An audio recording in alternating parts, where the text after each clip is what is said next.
Les nouvelles en détail.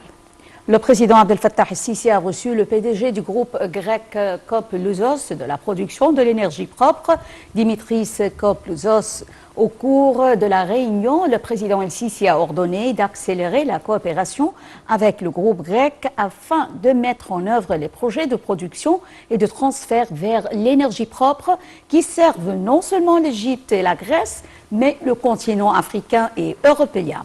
L'entretien a porté sur la coopération pour la mise en œuvre des projets de la production de l'électricité à partir des sources de l'énergie renouvelable en Égypte et son transfert vers l'Europe via la Grèce. Et au cours d'une réunion avec le Premier ministre Dr Mustafa Madbouli et le ministre de l'électricité Mohamed Shakir, le président el-Sisi a enjoint de poursuivre et de renforcer les efforts à la lumière de la valeur ajoutée croissante des projets de l'hydrogène vert et de continuer à mettre en œuvre des plans nationaux liés au renforcement du rôle des énergies renouvelables et à la maximisation de leur valeur pour diversifier l'approvisionnement énergétique, source dont dépend le processus de développement industriel, agricole et urbain en Égypte.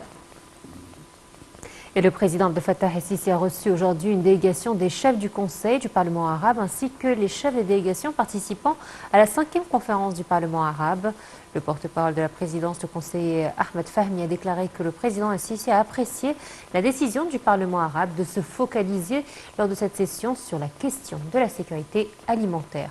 Le chef de l'État a également souligné le soutien de l'Égypte aux efforts visant à renforcer la coopération parlementaire entre les pays arabes. Les détails dans ce commentaire. Le président Abdel Fattah el-Sisi a reçu samedi une délégation de chefs de conseil et de parlement arabe et de chefs de délégation participant à la 5e conférence du Parlement arabe. Ceci en présence du président du Parlement arabe, M. Adel El-Assoumi,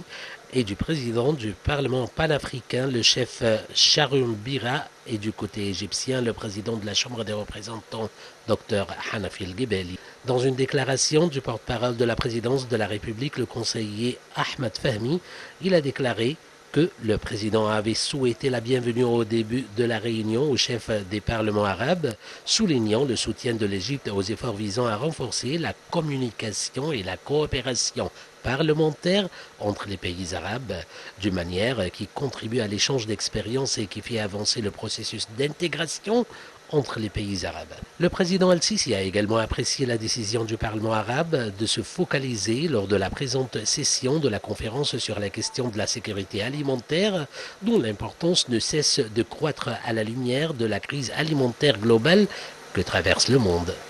Les participants ont de leur côté affirmé que la conférence du Parlement arabe tient à cristalliser une vision parlementaire commune pour contribuer au renforcement de l'action arabe et faire face aux défis auxquels la nation arabe est confrontée. Ils ont également apprécié les efforts déployés par l'Égypte sous le commandement du président Abdel Fattah el-Sisi et ses positions honorables dans la défense de la sécurité nationale arabe. Ils ont exprimé l'appréciation des peuples arabes pour la voie politique et le développement que l'Égypte a emprunté ces dernières années, ce qui lui a permis de résister aux énormes défis qui ont affecté la région. Dans ce contexte, le président a souligné l'importance de préserver la solidarité entre les pays arabes, exprimant que l'Égypte tient à renforcer les relations arabes communes et à soutenir tous les pays arabes dans leurs efforts pour parvenir à la stabilité et au développement, soulignant que la stabilité et la paix de chaque pays arabe est celle de l'Égypte. La conférence du Parlement arabe a débuté aujourd'hui en présence des chefs du Conseil et du Parlement arabe et du secrétaire général de la Ligue arabe. Les chefs du Conseil et du Parlement arabe ont discuté le document réparé par le Parlement arabe sur le problème de la sécurité alimentaire arabe intitulé « Vision parlementaire pour renforcer la sécurité alimentaire arabe ». Un commentaire. Le document Vision parlementaire pour renforcer la sécurité alimentaire arabe a abordé les plus importants défis et menaces qu'envisagent les pays arabes dans le dossier de la sécurité alimentaire pour les émettre aux dirigeants des pays arabes lors de la 5e session du sommet arabe pour le développement, l'économie et le social prévu sous sa tenue en République islamique de Mauritanie en novembre prochain. Au début de la session, les membres du Parlement arabe ont observé une minute de silence pour les victimes du tremblement de terre en Syrie et en Turquie. Au cours de son allocution, le secrétaire général de la Ligue arabe, Ahmed Aboulreit, a annoncé que le secrétariat général de la Ligue arabe accueillera demain une conférence internationale sur Jérusalem pour informer le monde des pratiques israéliennes qui visent à changer sa réalité historique et juridique. Dans son discours devant la 5e conférence du Parlement arabe, Abdelrahman El Arsoumi, président du Parlement arabe, a remercié le président Abdel Fattah el-Sisi pour l'accueil par l'Égypte de cette conférence pour la 2e année consécutive, ajoutant que cette mesure reflétait sa grande foi dans le rôle de la diplomatie parlementaire arabe au service de l'action arabe commune. El Arsoumi a souligné les défis croissants auxquels est confrontée la nation arabe, rappelant la cause palestinienne qui est la première question de chaque arabe. Il a souligné la récente escalade des pratiques d'occupation telles que le meurtre des civils, la profanation des lieux saints et la destruction de maisons, ce qui aggrave la situation politique et humanitaire. Il a jugé impératif une véritable action de la communauté internationale pour faire face aux violations flagrantes contre le peuple palestinien et pour parvenir à une solution juste et globale qui restaure les droits des Palestiniens. Dans un autre contexte, l'Arsoumi a rappelé l'autodafé des exemplaires du Saint-Coran dans plusieurs pays européens, indiquant que cela violait les lois et les pactes internationaux et exigeait une position sérieuse, plus grande que la simple condamnation et dénonciation, mais plutôt un rappel à une incrimination internationale de l'insulte aux religions.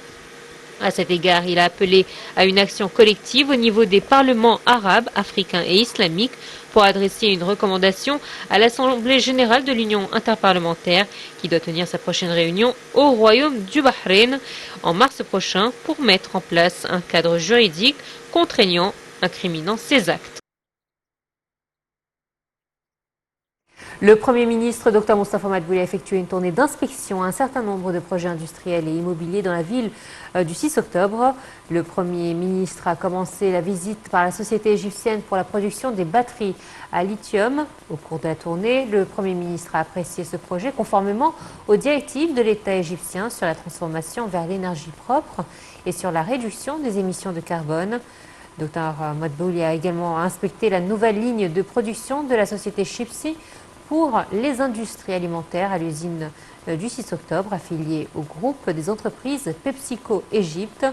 Le Premier ministre a affirmé que le gouvernement soutient les efforts qui contribuent à l'expansion des travaux de l'usine, ce qui augmente la production et l'exportation et offre des opportunités d'emploi. Dr Madbouli a souligné que l'Égypte attache une grande importance à l'augmentation des investissements pour soutenir la croissance de l'économie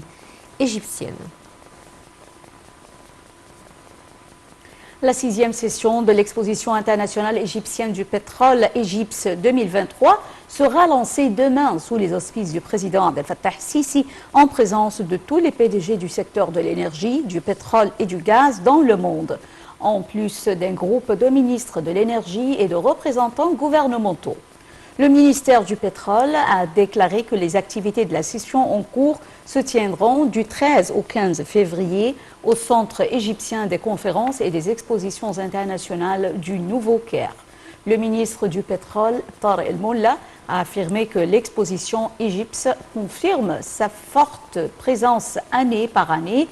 sur les scènes régionales et internationales, car c'est une plateforme égyptienne qui rassemble les leaders de l'industrie de l'énergie au niveau mondial et des sociétés pétrolières et gazières internationales pour faire la lumière sur les nouvelles opportunités en Égypte.